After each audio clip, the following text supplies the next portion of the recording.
परशुराम ने उस अर्जुन का वध कर दिया जिसके पास 1000 भुजाओं की शक्ति थी, जिसने रावण जैसे महाबली को भी बंदी बना लिया था। आखिर इतना शक्तिशाली राजा परशुराम के हाथों क्यों मारा गया? कर्तवीर्य अर्जुन एक बहुत शक्तिशाली राजा थे, जिनकी राजधानी नर्मदा नदी के किनारे स्थित महिष्मती नगरी थी। अपने पिता कृतवीर्य के बाद वे राजा बने। बहुत कम उम्र में ही उन्होंने शासन की जिम्मेदारी संभाल ली और जल्दी ही समझ गए कि एक राजा के लिए शक्ति सबसे बड़ा सहारा होती है। इसी सोच के साथ उन्होंने कठोर तपस्या की। उनकी तपस्या से भगवान दत्तात्रेय प्रसन्न हुए और उन्हें वरदान दिया कि युद्ध के समय उनकी एक नहीं बल्कि 1000 भुजाएं प्रकट हो जाएंगी। इसी कारण उन्हें सहस्त्रार्जुन भी कहा गया।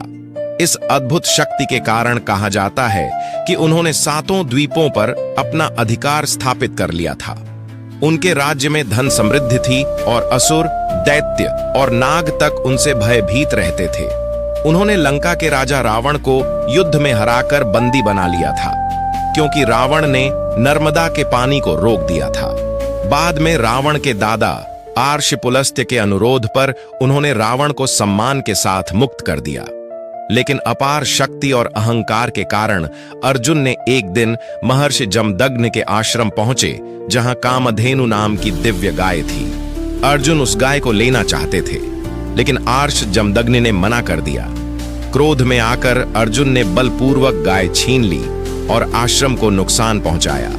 इसी घटना के दौरान महर्षि जमदग्नि की हत्या हो गई। अपने पिता की हत्या से जमदग्नि के पुत्र भगवान परशुराम अत्यंत क्रोधित हो उठे। उन्होंने कर्तवीर्य अर्जुन के विरुद्ध युद्ध किया।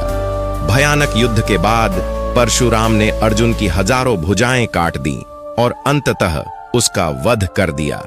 इसके बाद अर्जुन के पुत्रों ने भी जमदग्नि का अपमान किया, जिससे परशुराम का क्रोध और बढ़ गया। तब उन्होंने अधर्म और अत्याचार करने वाले क्षत्रियों के नाश का संकल्प लिया। लेकिन जब यह कार्य पूरा हुआ तो परशुराम ने अपने कर्मों के प्रभाव को समझते हुए प्रायश्चित किया। उन्होंने अपना कुल्हाड़ा महेंद्रगिरी पर्वत पर रख दिया और आज भी इसी महेंद्रगिरी पर्वत में परशुराम को जीवित माना जाता है। अगर आपको लगता है कि आज भी भगवान परशुराम जीवित हैं, तो कमेंट में लिखो जय श्री राम।